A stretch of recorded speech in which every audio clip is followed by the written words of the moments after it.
दोस्तों, यह बात 100% सत्य है कि कोई भी व्यक्ति गरीब नहीं होता। उसकी सोच ही उसे गरीब कर देती है, क्योंकि जो इंसान जिस प्रकार या जितनी बड़ी सोच रखता है उसे उतनी ही बड़ी सफलता प्राप्त होती है। इंसानों की सोच में बस इतना सा ही फर्क होता है कि कोई व्यक्ति खुली आंखों से सपना देखते हैं तो कोई व्यक्ति बंद आंखों से।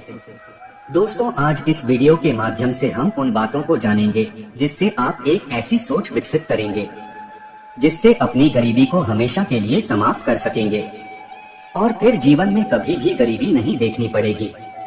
तो चलिए अब आपका ज्यादा समय ना लेते हुए वीडियो को शुरू करते हैं। दोस्तों, एक समय की बात है, एक गुरु और शिष्य साथ में कहीं जा रहे थे। चलते चलते वह एक बड़े से खेत के पास पहुँचे।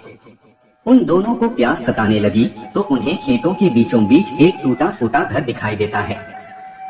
अब गुरु और शिष्य दोनों लोग उस घर के पास पहुंच जाते हैं और उस घर के दरवाजे को खटखटाते हैं। तो थोड़ी ही देर में दरवाजा खुलता है और अंदर से एक व्यक्ति निकलता है जिसके साथ में उसकी पत्नी एवं 3 बच्चे भी आते हैं, जो बहुत ही फटे पुराने कपड़े पहन रखे थे। गुरुजी उन लोगों से विनम्र आवाज में कहते हैं, क्या हमें पीने के लिए पानी मिल सकता है? वह व्यक्ति अंदर से पानी लेकर आता है जिसे गुरुजी एवं उनका शिष्य ग्रहण करते हैं। फिर अचानक गुरुजी उस व्यक्ति से कहने लगते हैं, आपका खेत तो बहुत बड़ा है परंतु इसमें कोई फसल नहीं है, फिर आप लोगों का गुजारा कैसे चलता है? गुरुजी की ऐसी बातें सुनकर वह व्यक्ति कहता है, गुरुजी हमारे पास एक भैंस है जो काफी दूध देती है। वही दूध बेचकर कुछ पैसे मिलते हैं जिससे हमारा गुजारा हो जाता है। इसी तरह बातों ही बातों में शाम हो जाती है। तो गुरु ने सोचा आज की रात्रि हम यहीं रुक जाते हैं। इसके बाद गुरुजी उस व्यक्ति से रुकने की अनुमति मांगते हैं। वह व्यक्ति अनुमति दे देता है और गुरुजी वहीं रुक जाते हैं।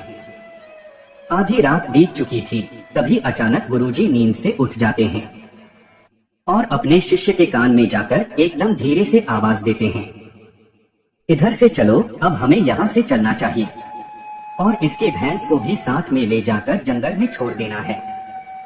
गुरुजी की ऐसी बातों को सुनकर थोड़े समय के लिए शिष्य को विश्वास नहीं हो पा रहा था, क्योंकि ये वही गुरु हैं जो इतना ज्ञान दिया करते थे, परंतु आज पहली बार किसी के साथ गलत करने के लिए बोल रहे थे।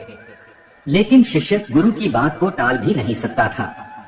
आखिर वह गुरु और शिष्य जंगल की तरफ उस भैंस को लेकर निकल पड़ते हैं और उस भैंस को जंगल में ले जाकर ऐसी जगह में छोड़ देते हैं जहां से उसका वापस आना बहुत मुश्किल था। इसके बाद वह गुरु और शिष्य वहां से चले जाते हैं, परंतु शिष्य के मन में यह बात हमेशा ही खटकती रहती थी। लगभग 10 वर्ष गुजर जाने के बाद शिष्य ही एक बड़ा गुरु बनता है। तो उसके मन में विचार आता है कि क्यों न उस व्यक्ति से मिला जाए जिसकी भैंस जंगल में छोड़े थे और उसकी कुछ आर्थिक मदद ही कर देंगे ताकि उसकी आगे की जिंदगी खुशहाल हो सके। इसी विचार से वह निकल पड़ा और कुछ ही समय में उस व्यक्ति के पास पहुंच गया। लेकिन वहां का दृश्य देखकर वह चकित हो जाते हैं, क्योंकि अब उस खेत में बहुत से वृक्ष थे जिसमें बहुत सारे फल भी लगे थे और झोपड़ी की जगह एक विशाल घर था। यह सब देखकर वो शिष्य मन में विचार करने लगा कि हो सकता है भैंस के चले जाने के कारण वह व्यक्ति सब कुछ बेचकर यहाँ से चला गया होगा। और यही सोचते हुए वापस लौटने लगते हैं, तभी उसकी नजर उस व्यक्ति पर पड़ती है। तो वहीं से उस व्यक्ति के पास जाकर कहते हैं, शायद आप हमें न पहचानते हैं, लेकिन कई वर्षों पहले मैं आपसे मिला था। तब वह व्यक्ति कहता है, मैं आपको कैसे भूल सकता है, आप तो उस दिन बिना बताए ही यहाँ से चले गए और उसी दिन हमारी भैंस भी न जाने कहाँ चली गई, जो आज तक नहीं लौटी। कुछ दिनों तक मैं बहुत परेशान रहा, कुछ समझ नहीं आ रहा था कि अब क्या करें, परंतु जीने के लिए कुछ न कुछ काम करना भी जरूरी था। इसीलिए मैंने लकड़ियों को काटकर बेचने का काम शुरू किया। जो भी पैसे मुझे मिले उसे मैंने अपने खेतों में खर्च करके फसल उगा लिया। फसल बहुत अच्छी हुई, जिसे मैंने फलों का एक बगीचा लगवा दिया, जिस बगीचे में बहुत अच्छे फल लगे और आज मैं शहर का फल बेचने वाला सबसे बड़ा व्यापारी हो गया। लेकिन यह सब कुछ कभी न हो पाता अगर वह भैंस यहाँ से न गई होती, क्योंकि उसी बहस के कारण मैं कोई दूसरा कार्य नहीं करना चाहता था। उसके जाने के बाद मैंने कार्य का दूसरा रास्ता चुना, जिससे मैं पैसा कमा सकूं। लेकिन आज मैं अपनी जिंदगी से बहुत खुश हूँ और शहर का सबसे बड़ा व्यापारी भी हूँ। यही बात सुनकर शिष्य कहता है, यह कार्य तो तुम पहले भी कर सकते थे।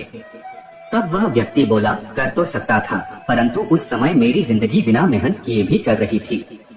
इसी कारण मुझे कभी इस बात का एहसास ही नहीं हुआ कि मैं भी कभी कोई दूसरा काम कर सकता है।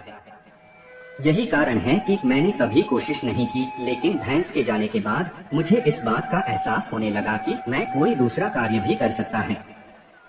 और मैंने उसी समय यह दृढ़ निश्चय किया कि अब अपनी जिंदगी में जो कुछ भी करूंगा अपने दम पर करूंगा।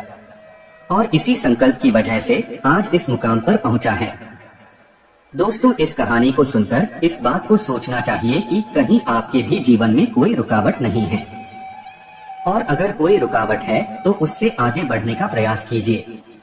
जो आपके पास है उसे खोने का भय मत करो, क्योंकि आपके पास खोने को बहुत कम है, लेकिन कामयाबी के बाद पूरी दुनिया प्राप्त करना भी आपके पास है। दोस्तों, आशा करते हैं कि यह वीडियो आपको अच्छी लगी होगी। इसी तरह और ही ज्ञानवर्धक एवं पौराणिक कथा कहानियों को सुनने के लिए कृपया चैनल को सब्सक्राइब करें और वीडियो में एक लाइक करके कमेंट में लिख दीजिए, जय श्री कृष्ण।